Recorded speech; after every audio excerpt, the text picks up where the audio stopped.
সবাইকে স্বাগত জানাই চ্যানেলে আসার জন্য। কেমন আছো তোমরা? আমি প্রীতম বলছি। আর এখন তোমাদেরকে শোনাবো আমি পথেজ উপন্যাসের ৩৮তম পর্ব। লেখিকা ইলমা বেহরোজ। তো চলো উইদাউট ওয়েস্টিং এনি টাইম শুরু করা যাক।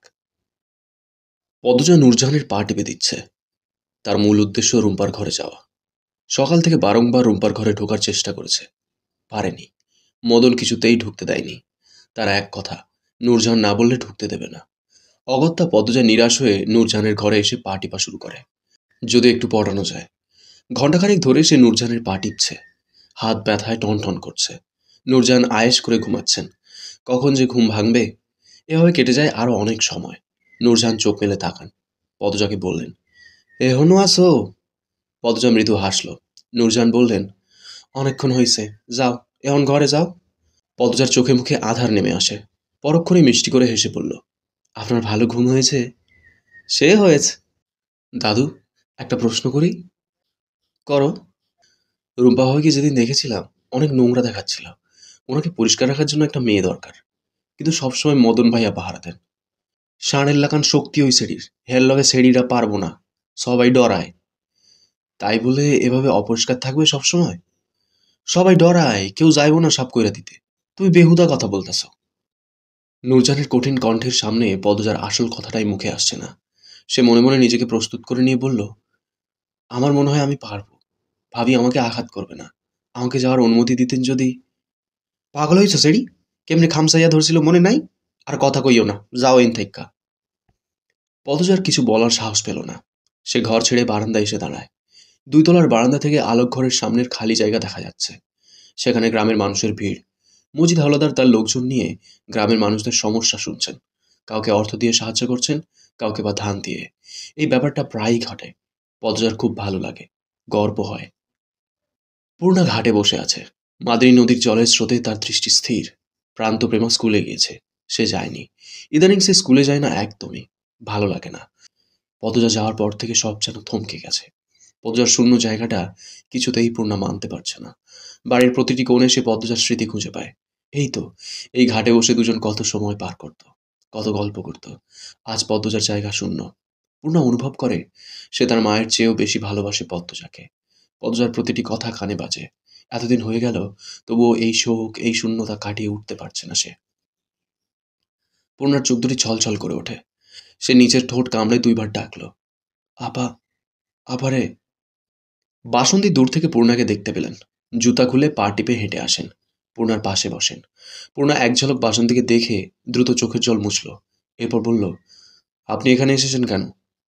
প্রশ্ন ছুড়ে দিয়ে পূর্ণার তীক্ষ্ণ দৃষ্টি মেলে বাসন্তীর দিকে তাকালো। দেখতে পেল বাসন্তীকে আজ অন্যরকম লাগছে।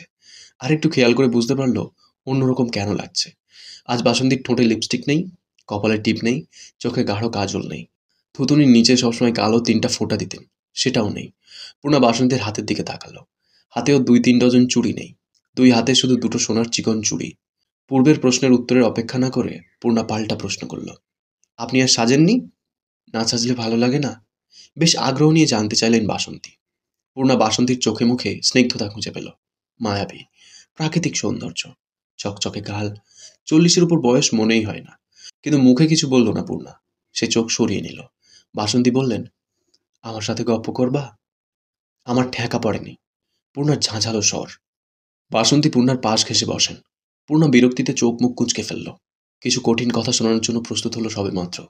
তখন বাসন্তী বললেন, আম্মা, আমি তোমার আব্বারে ভালোবাসছিলাম সত্যি। তবুও শেষ বয়সে আচ্ছা একটা ভুল করে ফেলি। ভুল যখন বুঝতে পারি তোমার আব্বারে বলি, কিন্তু তোমার আব্বা মুখ ফিরাইয়া নিল। আমার তোমার আব্বা ছাড়া আর গতি ছিল না। তাই গ্রামের মানুষ নিয়ে আসছিলাম। আমার এই কাজের জন্য তোমাদের এত বড় ক্ষতি হবে জানলে এমন করতাম না। যাক গেছে সব কথা। তোমার আব্বা আমারে আজও মেনে নেয় নাই, তাতে আমার দুঃখ নাই। তোমার আম্মার মতো একটা ছোট বোন পাইছি। তোমার ২টা ভাই বোনের মতো সন্তান পাইছি। আমি নিঃসন্তান। আমার কোনো সন্তান নেই, কখনো হবেও না। সন্তানের শূন্যতা আমাকে কুঁড়ে কুঁড়ে খায়। তোমাদের বাড়িতে আসার পর থেকে সেই দুঃখ ঘুচে গেছে। প্রান্ত প্রেমা যখন আমারে বড় আম্মা কইয়া ডাকে, তখন খুঁচিতে কান্দনা ইচ্ছা পড়ে। শুধু ভালো লাগে না তোমার গুমোট মুখটা। বিশ্বাস করো আম্মা, তোমার মারে আমি তাড়াতে আছি নাই। সে হয়েছে গিয়া হীরার টুকরা, তার মতো মানুষ হয় না। আমি যা চেয়েছি তার চেয়েও বেশি পাইছি। সেটা তোমার আম্মা দিচ্ছে। আমি চাই না আমার জন্য তুমি কষ্ট পাও। আমি তোমারে বলবো না আমারে আম্মা ডাকতে। আমি শুধু চাই তুমি আমাকে মেনে নাও, ভালো থাকো, হাসি-খুশি থাকো। আমি তোমার বন্ধু হতে চাই। তোমরা যেমনি বলবা আমি তেমনিই চলবো। এই যে দেখো, তোমার সাজগোজ পছন্দ না বলে আমি আর সাজি নাই। আর কোনোদিনও সাজবো না। আমি কি কম সুন্দর নাকি যে সাজতেই হবে? পূর্ণার মন ছুঁতে পেরেছে বাসন্তীর কথা। পূর্ণা বরাবরই কোমল মনের।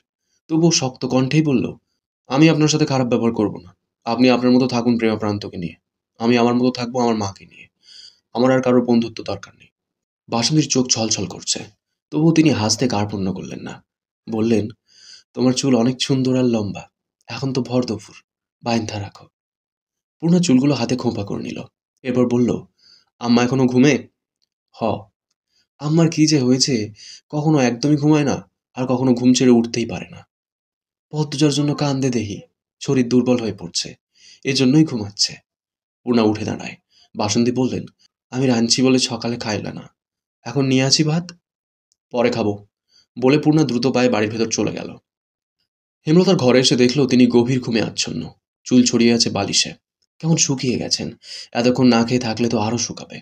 ডাকা উচিত। পূর্ণা ডাকলো, আম্মা, আম্মা। হেমলতা সাড়া দিলেন না। পূর্ণা ঝুঁকে হেমলতার গায়ে হাত দিয়ে ডাকলো, ও আম্মা, উঠো এবার, দুপুর হয়ে গেছে। আম্মা, ও আম্মা। হেমলতা চোখ খোলেন। চোখের মণি ফ্যাকাশে। তিনি উঠতে চাইলে হুট করে হাত কাঁপতে থাকলো। পূর্ণা উদ্বিগ্ন হয়ে বলল, কি হয়েছে আম্মা? হেমলতা কিচ্ছুটি বললেন না। পূর্ণা হেমলতাকে ধরে উঠালো। হেমলতা পূর্ণার দিকে চেয়ে থেকে ক্ষীণ স্বরে প্রশ্ন করেন, কে তুমি? এতক্ষণ শুনলে আমি পদ্মজ উপন্যাসের ৩৮তম পর্ব। কেমন লেগেছে কমেন্ট করে জানিও। তোমাদের একটা কমেন্ট আমাকে প্রচুর মোটিভেট করে। পরবর্তী পর্বগুলো খুব শীঘ্রই চলে আসবে এই চ্যানেলেই। তাই চ্যানেলটাকে সাবস্ক্রাইব করে রেখো। দেখা হচ্ছে খুব তাড়াতাড়ি। ততক্ষণ সুস্থ থেকো। Thank you.